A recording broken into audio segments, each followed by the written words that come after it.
What's up, friends and professionals? Welcome back to episode 2, season 3, Modern Lending Podcast. Why the old TV, you ask? Why the old retro intro? You're going to have to stay tuned to the season to figure out what's going on. Today, I'm going to be interviewing the best Hanson, bringing on my sister. If you've been paying attention or if you have not, season 3 is all about stories. In mortgage lending, it's hard. What we do is hard. What you do as a loan professional is super hard. And oftentimes, we don't open our eyes up to perspective and get that little dose of reality to help us get through this. So telling stories is a wonderful way to relieve tension, let everybody know we're all dealing with the same stuff, and hopefully learn something, get motivated, or be inspired through all that. So I'm going to bring on this gal who is the number 6 purchase producer at Loan Depot, who has traveled across the country and done this, achieved Circle of Chairman's Elite recognition in multiple states, not countries, but that's a whole other thing. She's number 14 overall in the company in production, funding already in August over $100 million. So this person's doing some work, and it's because she's the best Hanson there is. So without further ado, let's bring on Kristin Hanson.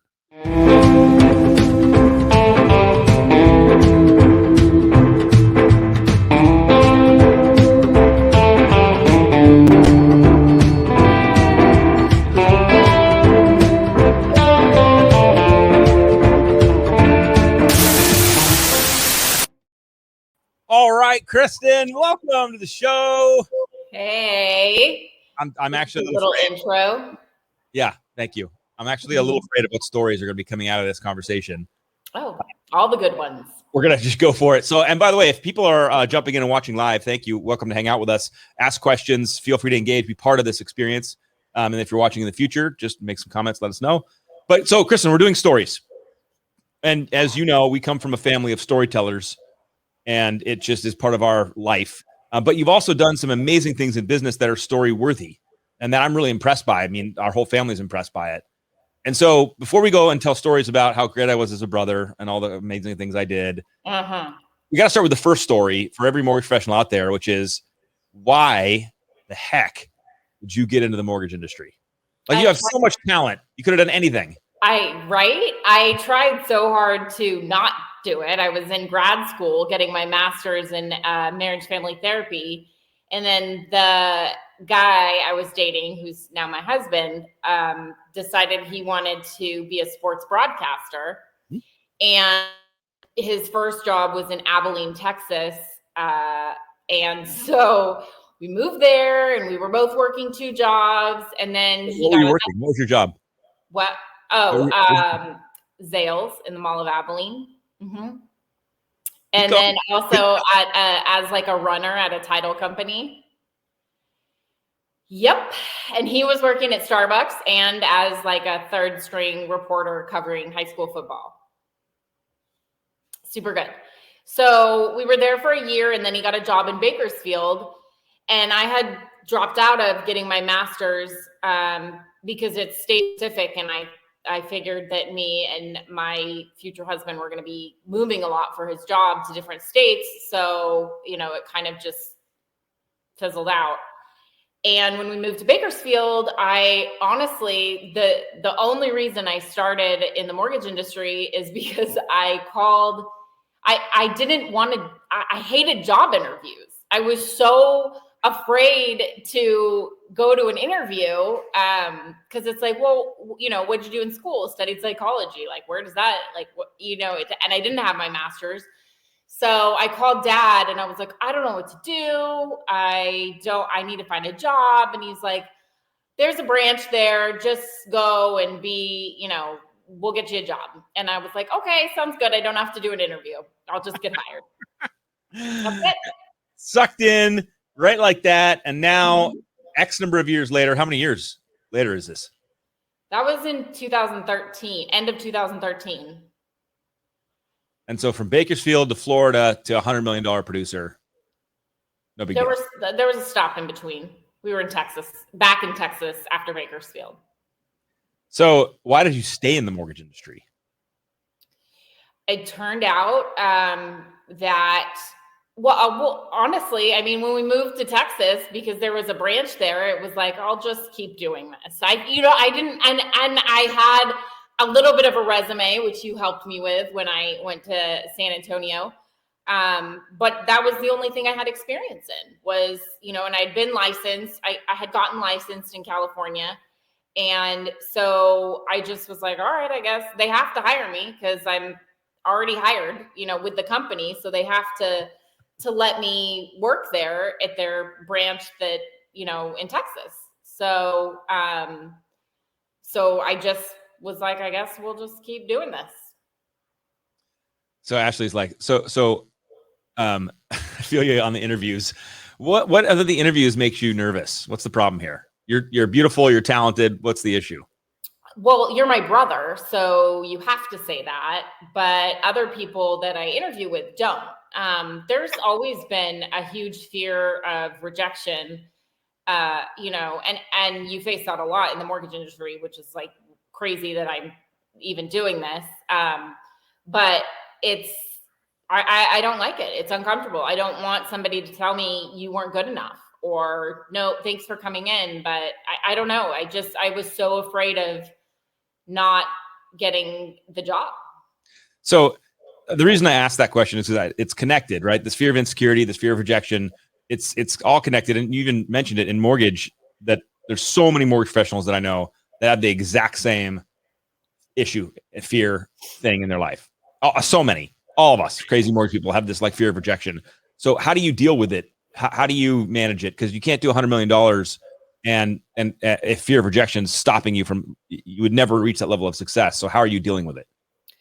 Well, for me, there has to be a fear that's bigger than the rejection to overcome it. So I had two things working in my favor. One is following behind you. So, right, I can't fail. I have to be amazing. I have to, just blow everybody's mind. And I can't be the Hanson that, sucked.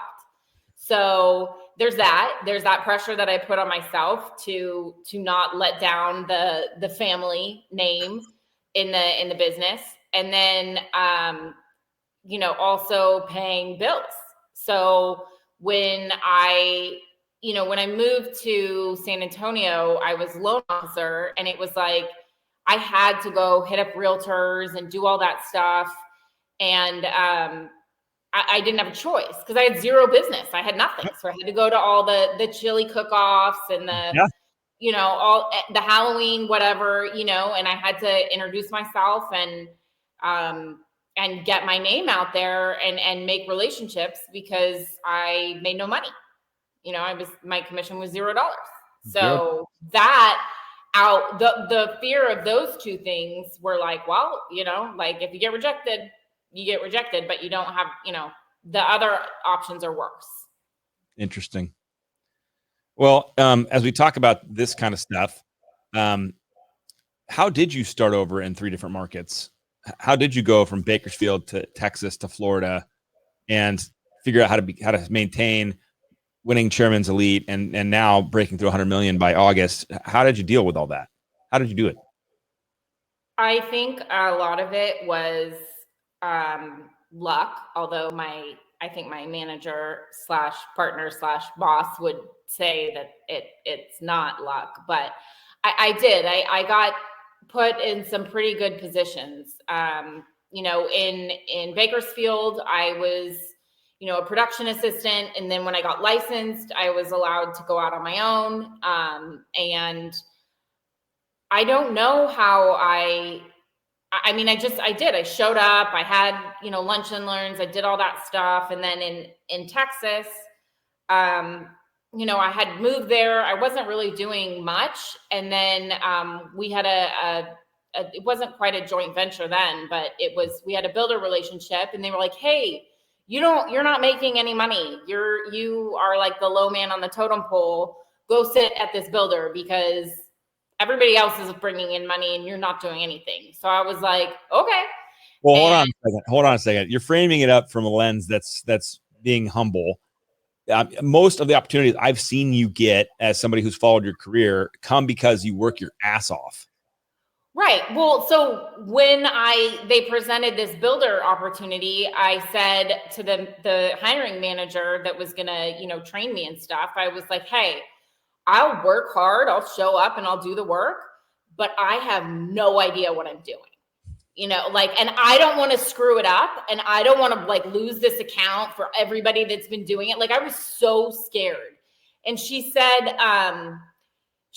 to me, like, like, it's okay. I got you. Like, I'll take care of you. I'll teach you. You'll be fine. And I was like, okay, but like, and I'll do everything you tell me to do.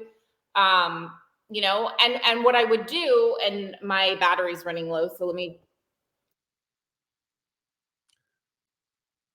And she's left me. When you bring your sister on, she's gonna do this to you. What Kristin won't tell you while she charges her phones, and I can tell you the real scoop on her, is she's a relentless competitor. And even though she has the same fears and insecurities that we all have, she drives forward through them and just does what everyone does to get through them, which is just deal with it and move on and go ahead and perform. And so one of the things that has been impressive to me in her career, watching her as a brother from the sidelines, was that she has this unrelenting work ethic. And for anybody out there that has managed people or is aspiring to manage people, sales managers, branch managers, if you see somebody in your organization who works hard, she'll come back in a sec. When you see somebody in your organization who works hard, you realize that person is worth every single cent in the world, because sometimes you can't make someone want to work hard. And so as you listen to her story and as she pops back in and as we talk through it all, she'll be humble about that. But the reality is, when you work hard and you drive forward, you get huge rewards. She calls it luck. It's not luck. It's the universe bending around to support somebody who's put themselves out there and is willing to work hard. And so she's popping back. And I just said really bad things about you. Okay, I was like, did you have some good filler to put in there while my computer I told some really bad stories. So anyways, so I had this opportunity, and this woman, totally like trained me and was there for me and caught me when I fell. And I was able to do a lot of business and make Chairman's Elite and really learn the business in a super fast time frame, which I preferred. Like I like going from 0 to 100. So it was really good. And I had a branch manager there that was also super helpful. I would just come into work and sit at her desk across from her and just work, and then be like, what does this mean? How do I do this? And she would just be like, okay, move it there, go there. Nope, you put, and she just let me sit there and ask her questions all day long. I had my own office, but I never sat there. I sat across from my manager. So how many years now have you been in business industry as a loan officer? Well, I guess really 2014 was like the start. And then I took a year off for stem cell transplant. So we're going to talk about that. 6 years, because one was a year off. So you're 7 years, 7 years, you're a $100 million producer. Do you feel like you know everything now? You're good? No. Why? No, it's unbelievable. I still get these scenarios where people are like, hey, this is my situation. And I'm like, how do I not know every situation? It's amazing the amount of differences that still exist in loans. Everything is a puzzle, every single one, all the time. There's always some random something that I'm like, I have not dealt with that before, so I don't know. Okay, so let's tell some stories. In the 6 years, 7 years of business, lots of things have probably happened. You've moved into different places. You've had lots of different experiences. What are some moments in your career that stands out as formative, aha, or transformative moments that you can remember? So the first one is when I was a production assistant in Bakersfield.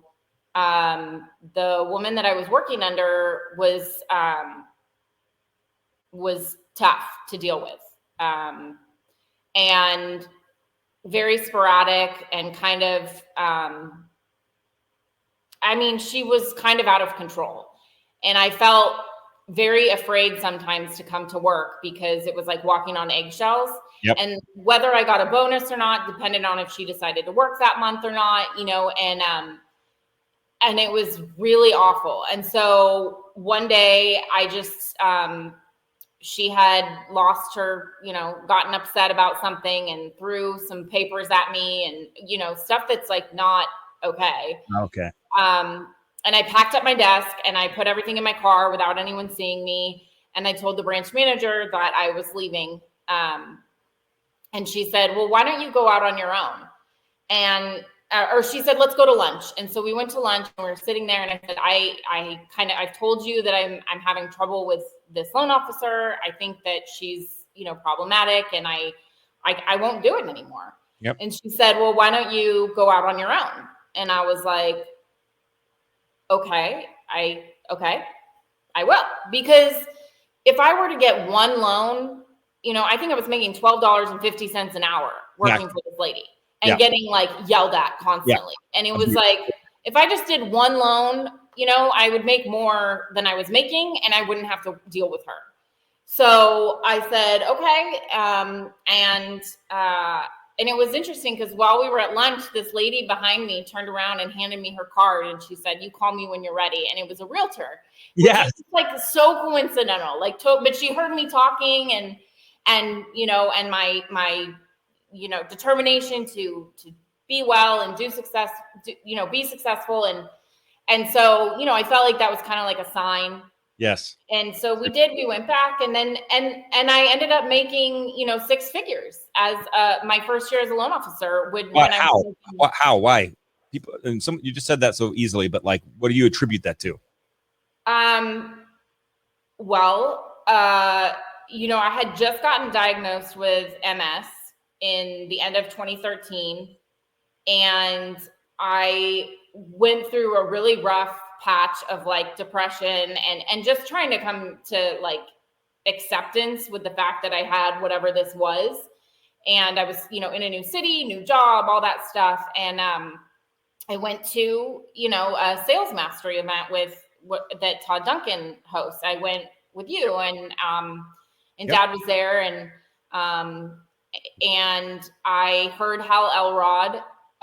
He was one of the guests and honestly, I sat there and I listened to all these people talk about how great they were and how much business they did and how they, totally were on vacation, the majority of the year and life was great. And I was like, yeah, but you don't have MS. You don't have, you're not constantly worried that you're going to be disabled somehow. Like your life didn't just get thrown in the trash, And then I hear Hal talking about his story, and he, spoiler alert, gets in this car accident when he's, 21 and they tell him he's never going to walk again. And his reaction was, if I'm going to be in a wheelchair, I'm going to be the happiest person in the wheelchair. And I was like, what the, who says that, especially at 21? Because I was like, I don't want to be in a wheelchair. I don't want to have to, experience that. But then he talked about how he overcame it and what he did and his book, Miracle Morning and all this stuff. And so it hooked me. I got his book. I started doing Miracle Morning. And I do believe that when you manifest, positivity and goodness and things like that, that you attract that and you bring that. I don't practice that anymore. I'm really rather negative, but back then, it was something that was really instrumental in me having, because I would motivate myself in the morning with Miracle Mornings, saying like, okay, like you're going to get a business, you're going to get a lead, you're going to do, people like you, like that. Stuart Smalley, anyways. So that really helped me overcome something that I wasn't prepared to, I didn't have the tools to deal with until I had heard that from somebody else. So you mentioned you got diagnosed with MS, and I obviously, I knew we were going to talk about this before, we went live, because I want you to share about that a little bit, because mortgage industry is super hard. We talk about this, we joked, but it is hard. And if you're going to be a career mortgage professional, it takes a lot out of you. I joke that mortgage years are like dog years. Like you go through 1 year of mortgage, it's about 7 years at another job, because it's taxing. You take out, especially people like you and other great originators who put yourself out there. Like you're personally responsible to these loans. You live it and breathe it. That's why people use you and trust you. And so it's hard. But then all of a sudden on top of that, you lump MS, and you just touched the story a little bit, but it feels like that would be very overwhelming. And then the other thing is, and I won't remember the years, but I think you're celebrating 16 years sober, 17? I have 15, so January will be 16. January, 16 years sober. That's incredible. So you have alcoholism, MS. You have two lovely bulldogs. And I'm married because you're not really pitching a good advertisement here. Well, God had to pull you down a little bit because you're too smart and too pretty. So he had to be like, okay, you can't have all these things. But like, this is serious. This is serious, like hardship. That's serious shit. Yeah. Can you? So, yeah, you can. I mean, I try not to swear too much, but you can swear a little bit if you really want to. Okay.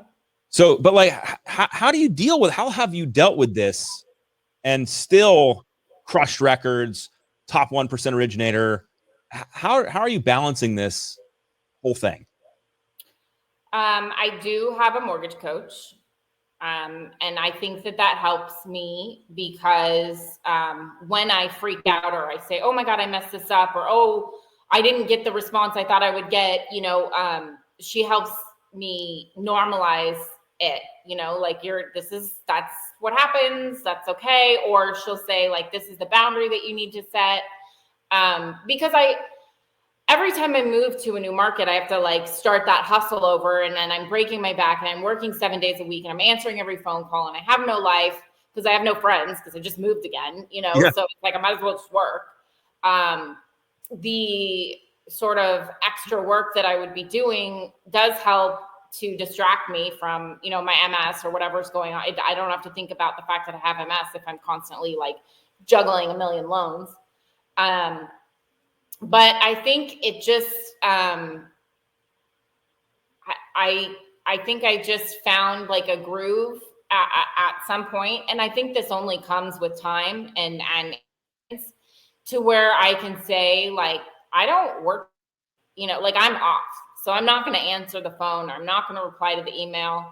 I'm only going to work the days that I'm supposed to work. And I'm also not going to work 10 hours on those days. Yep.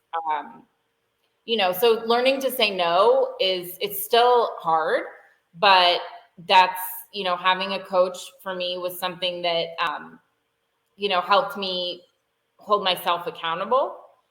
I am like a total like teacher's pet.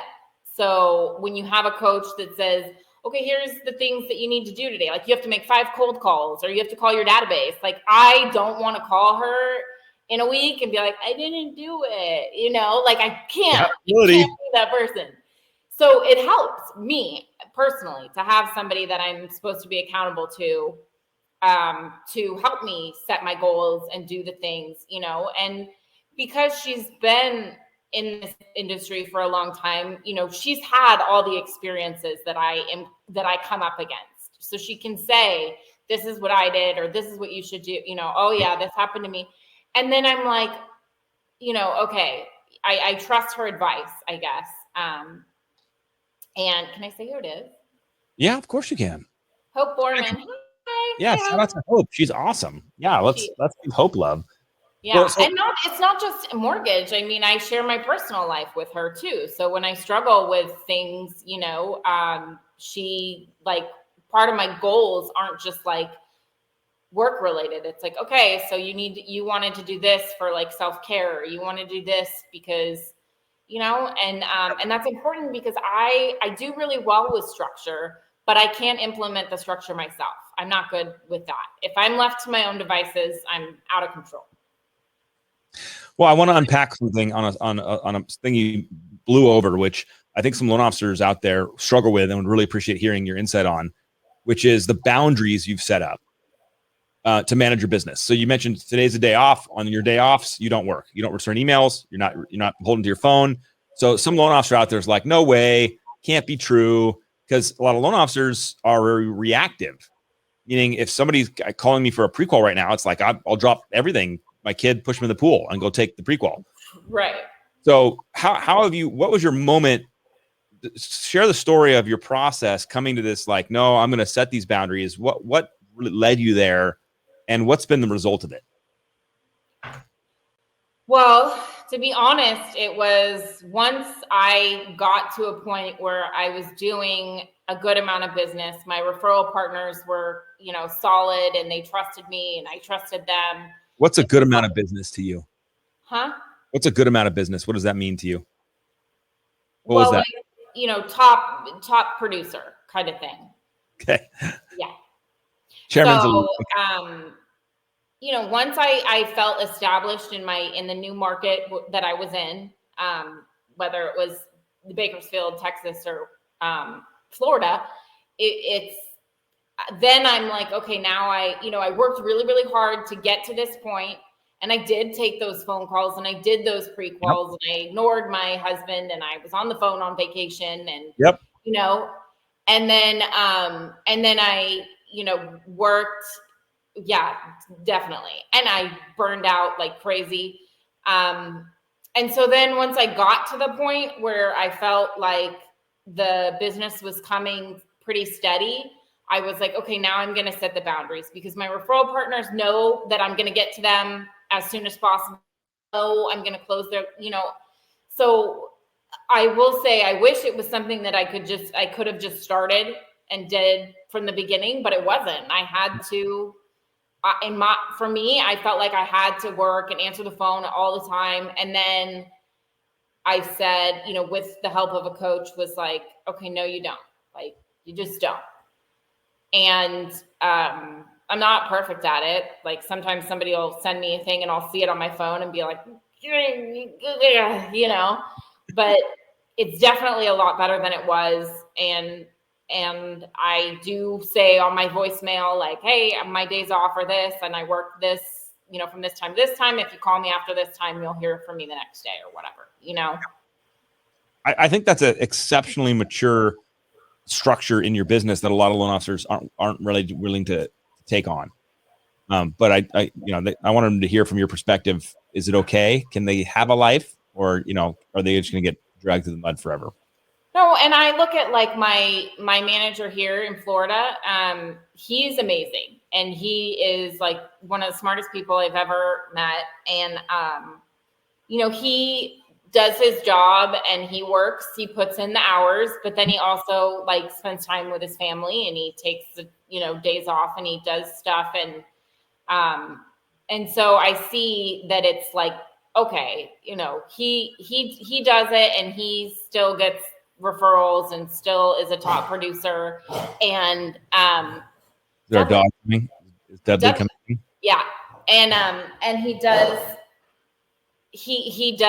everything really well, and he has these boundaries, and he doesn't need a coach. He can do this without somebody holding, he just is able to structure stuff himself, and he's really good at it. So let's do this as we kind of move to a different angle here and start to kind of go into the fourth quarter of the podcast here. I would love for you to dredge up some stories that were formative for your life. I don't care when, I don't care what happened, I don't care what was going on, but meaning it doesn't have to be mortgage related, but something that has happened to you that you lived through that has set the tone, so to speak, for the decisions you make in your life today.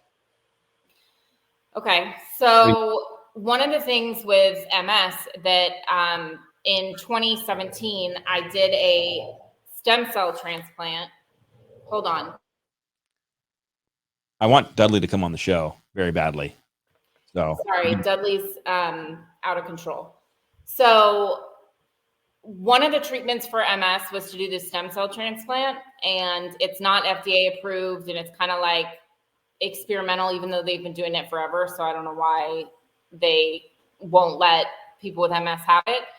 But, I had to get chemo, and I had to sit in isolation for like 20 days in this hospital in Chicago. And the chemo, I had to shave my head because all my hair was going to fall out. Right. And so right after that's when I took my year off, because I had to do stuff leading up to the stem cell transplant. And then afterwards I was a little immunocompromised. So I just like stayed in my house in San Antonio. But I moved to Florida when like 6 months after that. So I was bald. I was wearing a wig. in Florida.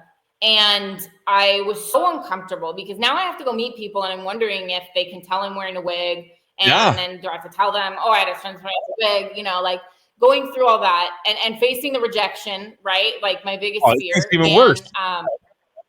It was awful because it was so hot and humid and I had this big wig on my head.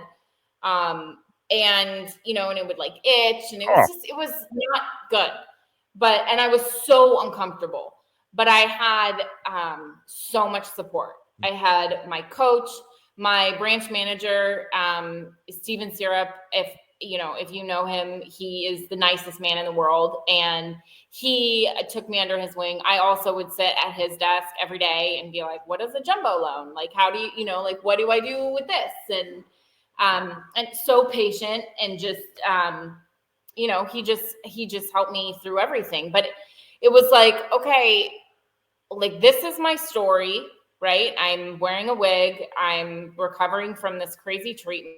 I just moved here, but I'm a good loan officer. I know how to do a loan and I'm good at it. And, so something switched when I got to Florida, and maybe it was all the harsh New York customers that I got to get to deal with here. Yes. It was like, I'm really good at my job. I really care. And so you're welcome that you have me as your loan officer. You know, like it is a privilege to work with somebody who cares about what they're doing. Because there are a lot of people out there in the mortgage business that are just trying to make a buck and they really don't know what they're doing. And they send pre-quals out and the people aren't qualified and, you know, they lose. It's like, I'm really, you know, and that was something that Steven had to say to me like over and over again, like, you're a good loan officer. And I finally believed it. And so now setting the boundaries, all those things are easier because it's like, listen, I had to do this with a wig on, bald, brand new to Florida. Didn't know anybody. It's hot. I'm uncomfortable, but like, there it is. So whatever, like I'm doing your loan, you know, like, oh, like it didn't appraise, big deal. Like you're still going to get the house, you know, like we'll do a rebuttal. Oh my gosh. It just made the big picture, you know, instead of all the small little stuff, it was like, it's a freaking loan, you know, like nobody's dying, you know, and if I don't like missing close dates and it's very rare that it happens, but if it does, guess what? Everybody's still okay. You know, it's everybody, nobody's, you know, it is what it is. It's just, there's so many people involved in the process of closing on a house. Someone's going to screw up. On every single loan, whether it's title, appraisal, realtor, buyer, borrower, somebody's going to mess up, you know, and it's just not the end of the world. And I used to really think that it was, you know, until you go through life and you realize like, dude, I don't care that you're upset about the fact that you have to upload a new pay stub. Like I can't, that's what the rule is, you know, like if you don't like it, you can go somewhere else, but they're still going to ask you for a freaking pay stub. By the way, for everyone that's listening to Kristin right now, what you don't understand or what's under the current of under the water here is Kristin and most great originators are very empathetic. You know, they care about the customer. They don't want the customer to be upset. We want people to be happy, but at the same time, your attitude, Kristin, of just guys, just give me a new bank statement. I'm sorry if that's making you upset, but we need to close, and this is not a big deal. Right.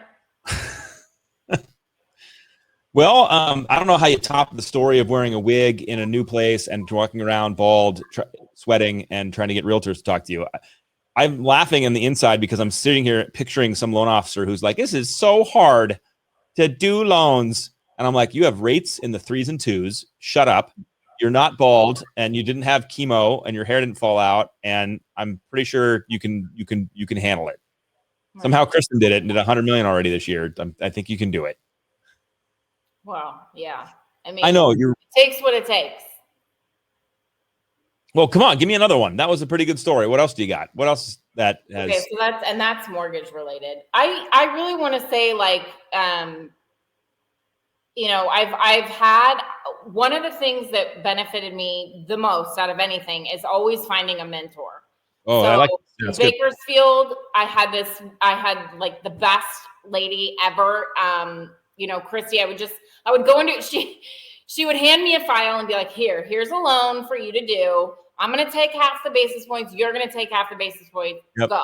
And I take the file and I sit down on my desk and I'd be like, no idea what I'm doing. So I'd go back into her office and I'd be like, what do I do? And she would then tell me how to do the loan and still let me have half of the commission. Like she was just a saint, and she took so much time, which is something that's rare because she didn't owe me anything.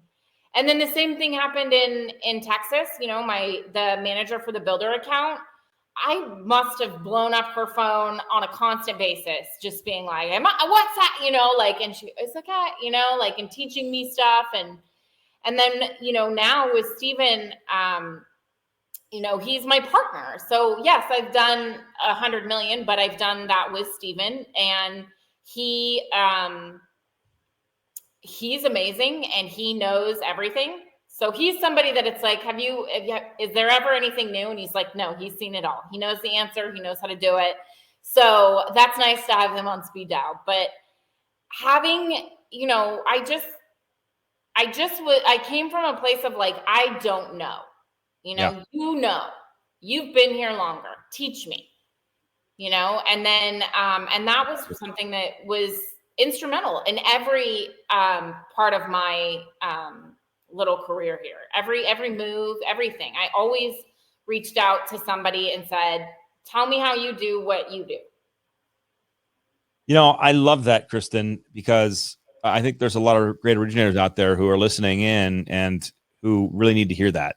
And maybe they don't have a mentor today or a coach. And what is a theme throughout your experience and your career and your success has been being surrounded by good mentors and coaches and people in your corner that will push you, hold you accountable, love on you, share their wealth of knowledge. And so if you don't have a mentor right now or a coach, I think you need to go get one. Yeah. Okay. Anything left in the tank? We covered like massive amounts of earth today. So,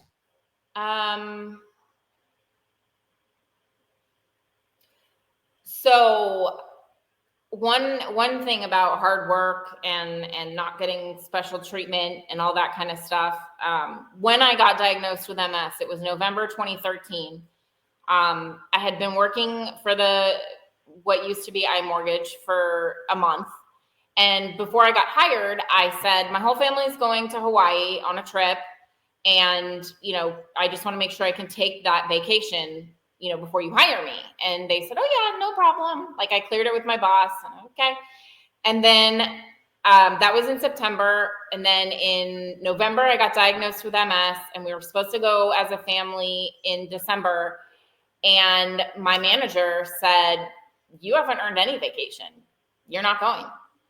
And so you and dad and mom and Erica and everybody went, except for me, who had just started this new job. And the manager, even though it was approved earlier, said I can't go. And I had just gotten diagnosed with MS, and she still said I couldn't go.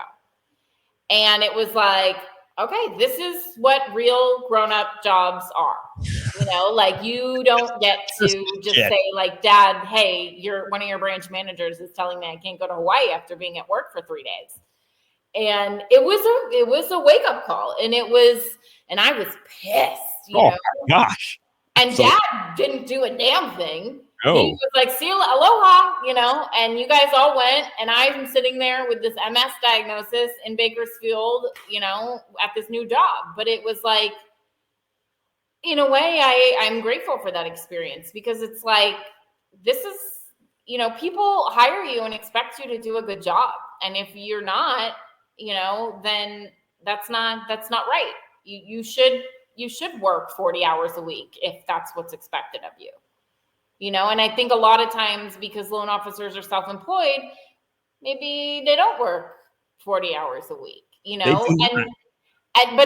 but that's fine. But then like complaining about the lack of production is like, it's one or the other. So for me, it really taught me a lesson in like what it means to be a hard worker and the sacrifices that you have to make. And, you know, I still don't like that branch manager that she's not anymore, but it was like, sorry, like you just got hired. You don't get to take a week off, you know? And that sucked, but that's the way I look at my job now. You know, if somebody would be like, hey, you want to go on vacation? And I'm like, I'm sorry, I have this going on. I can't do it. So the more people get to know you, Kristin, the more that you are a radical inspiration for people. Number one, you've had things in your life that normal people would probably just break and just go away. And you've just figured out how to continue to carve your life through hardship. Then you've mastered this industry, which is insane, and have done incredible things in 3 different locations and continue to be one of the top performers at the company with no help from any Hanson ever. Because that's just how Hansons roll. You know, you got to eat what you kill. And so for the final bit here, what would you share for any originator out there that's kind of just starting? Is there some new blood coming in? What information would you share besides get a mentor and a coach? Because we already did that. What advice would you give? Yeah. That's it. I think I wish that I would have set boundaries earlier, because there's times and things that I can't get back that I would have wanted to, you know, but now that, like, you know, Casey and I are coming up on having a baby, I hope that I can be that, you know, use the things that I learned to not miss that time. Yeah. I love it. Cool. You're awesome, Kristin. Love you, sis. Huge inspiration to a lot of people. So thank you for telling some stories and giving some people some perspective and all that fun stuff in a world of chaos and mortgages. So love you very much. Love you too. All right, everybody. Thanks for tuning in. We're going to have some more guests on season 3 telling stories. Look forward to you guys joining us. Have a wonderful day, and we'll see you on the internet.